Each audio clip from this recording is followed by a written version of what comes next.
বাংলাদেশে প্রচলিত পণ্যের মোড়কে আপনারা বিভিন্ন ধরনের সাইন দেখতে পাবেন।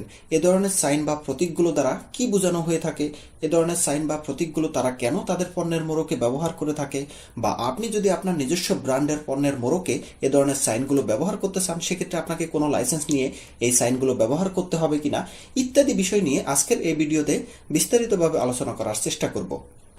তো এখানে আপনারা বাংলাদেশের অত্যন্ত জনপ্রিয় একটি পণ্যের মোড়কের কপি দেখতে পাচ্ছেন, যেটির বাম দিকে একদম উপরে যদি আমরা দেখি রুসি চানাচুর লেখা আছে। তো এই রুসির পাশে একটি আর চিহ্ন দেওয়া আছে। তো এই আর দ্বারা কি বোঝানো হয়ে থাকে বা এই আরটি কেন ব্যবহার করা হচ্ছে, এই আর দ্বারা রেজিস্টার্ডকে বোঝানো হয়ে থাকে। অর্থাৎ কেউ যদি তার পণ্যের যে নামটি ব্যবহার করে থাকে সেই নামটি যদি ট্রেডমার্কের মাধ্যমে চূড়ান্তভাবে নিবন্ধন করে নেয়, অর্থাৎ রেজিস্ট্রেশন পেয়ে যায়, তখন সে তার এই পণ্যের নামের পাশে আর চিহ্নটি ব্যবহার করবে। সুতরাং এখানে আপনারা দেখুন যে এই প্রতিষ্ঠান অর্থাৎ প্রস্তুতকারক ও মোড়কজাতকারী হিসাবে আছে square food and beverage limited. এটি হচ্ছে কিন্তু একটি প্রতিষ্ঠান।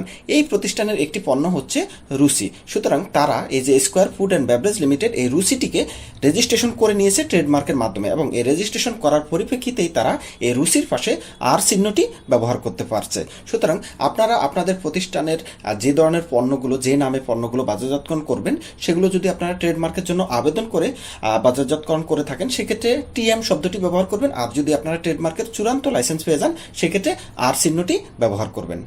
তো এর পাশে একটি চতুর্ভুজ আকৃতির গ্রিন কালারের প্রতীক রয়েছে, যেটিকে বেজ মার্ক বা ভেজিটেবল মার্ক বলা হয়ে থাকে। অর্থাৎ আপনি যে পণ্যটি বাজারজাতকরণ করতে চাচ্ছেন, সেই পণ্যের উপাদানগুলোর মধ্যে এমন কোনো উপাদান নেই যা অন্য ধর্মের জন্য সেন্সিটিভ হতে পারে।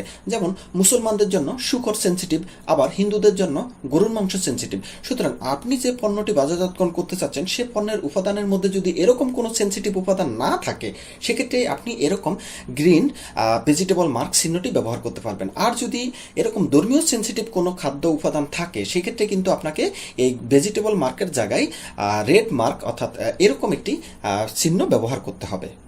তো এর নিচেই দেখতে পাচ্ছেন বিএসটিআই লোগো সম্বলিত একটি প্রতীক। এই প্রতীকটি যদি আপনি আপনার পণ্যের মোড়কে ব্যবহার করতে চান, সেক্ষেত্রে আপনার পণ্যটির জন্য বিএসটিআইতে আবেদন করতে হবে। বিএসটিআই আপনার পণ্য পরীক্ষা নিরীক্ষা করে যদি দেখে সব গুণগত মান সঠিক আছে, সেক্ষেত্রেই কিন্তু আপনাকে সিএম লাইসেন্স প্রদান করবে। সুতরাং আপনি আপনার পণ্যে এই বিএসটিআই লোগোটি ব্যবহার করতে পারবেন। তো এর পাশেই দেখতে পাচ্ছেন হালাল সার্টিফিকেট লোগো। এই লোগোটি যদি আপনি আপনার পণ্যের মোড়কে ব্যবহার করতে চান, সেক্ষেত্রে আপনার পণ্য উৎপাদনের প্রক্রিয়া, একই সাথে পণ্যে যে সমস্ত উপাদানগুলো ব্যবহার করা হয়েছে, সে সমস্ত উপাদানগুলো অবশ্যই হালাল থাকতে হবে। আপনার পণ্য উৎপাদনের প্রক্রিয়া এবং উপাদান যদি হালাল থাকে, সেক্ষেত্রে আপনি ইসলামিক ফাউন্ডেশনে এই হালাল সার্টিফিকেটের জন্য আবেদন করতে পারবেন। তারা যদি সবকিছু দেখে সন্তুষ্ট হয়, সেক্ষেত্রে আপনাকে এই হালাল সার্টিফিকেট লোগোটি প্রদান করবে। বাংলাদেশে যেহেতু অনেক মানুষ ধর্মীয়ভাবে সেন্সিটিভ, তারা সবসময় চায় যে হালাল খাদ্য খেতে। সুতরাং এই লোগোটি যদি আপনার পণ্যের মোড়কে দেখে, সেক্ষেত্রে কিন্তু আপনার পণ্য বিক্রি অনেক বৃদ্ধি পাবে। তো এর পাশে আপনারা একটি আইএসও সার্টিফাইড লোগো দেখতে পাচ্ছেন। এটি একটি আন্তর্জাতিক সার্টিফিকেট। আপনি যদি আপনার প্রতিষ্ঠানের পণ্যের মোড়কে এই আইএসও সার্টিফাইড লোগোটি ব্যবহার করতে চান, সেক্ষেত্রে কিন্তু আপনার প্রতিষ্ঠান বা পণ্যের জন্য এই আইএসও সার্টিফিকেশনের জন্য আবেদন করতে হবে। তাদের কিন্তু অনেক প্রতিনিধি বাংলাদেশে রয়েছে। সে সমস্ত প্রতিষ্ঠান বরাবর যদি আপনি আবেদন করেন, সেক্ষেত্রে তারা আপনার ফ্যাক্টরি ইন্সপেকশন করবে। সেখানে গিয়ে তারা অডিট রিপোর্ট প্রস্তুত করবে। এই সমস্ত রিপোর্টগুলো কিন্তু তারা মাদার প্রতিষ্ঠানের বরাবর প্রেরণ করবে। প্রেরণ করার পরবর্তীতে তারা যদি দেখে সবকিছু ঠিক আছে, সেক্ষেত্রেই কিন্তু আপনাকে এই আইএসও সার্টিফিকেট প্রদান করবে। আপনি আইএসও সার্টিফিকেট পাওয়ার পরবর্তীতেই কিন্তু এই আইএসও সার্টিফাইড লোগোটি আপনার প্রতিষ্ঠানের পণ্যের মোড়কে ব্যবহার করতে পারবেন। এটি যেহেতু একটি আন্তর্জাতিক সার্টিফিকেট, এই সার্টিফিকেটটি যখন আপনি আপনার প্রতিষ্ঠানের পণ্যের মোড়কে ব্যবহার করতে পারবেন, তখন কিন্তু আপনার পণ্য এক্সপোর্ট করা খুবই সহজ হবে। কেননা সারা বিশ্বে কিন্তু এই আইএসও সার্টিফিকেটের অত্যন্ত কদর রয়েছে। তো এর নিচে আপনারা দেখতে পাচ্ছেন একটি বারকোড। এই বারকোডটি যদি আপনি আপনার পণ্যের মোড়কে ব্যবহার করতে চান, সেক্ষেত্রে কোনো লাইসেন্স দরকার নেই। কিন্তু এই বারকোডটি ব্যবহার করার জন্য কিন্তু আপনাকে একজন সফটওয়্যার ডিজাইনার দিয়ে প্রথমে একটি বারকোড প্রস্তুত করতে হবে।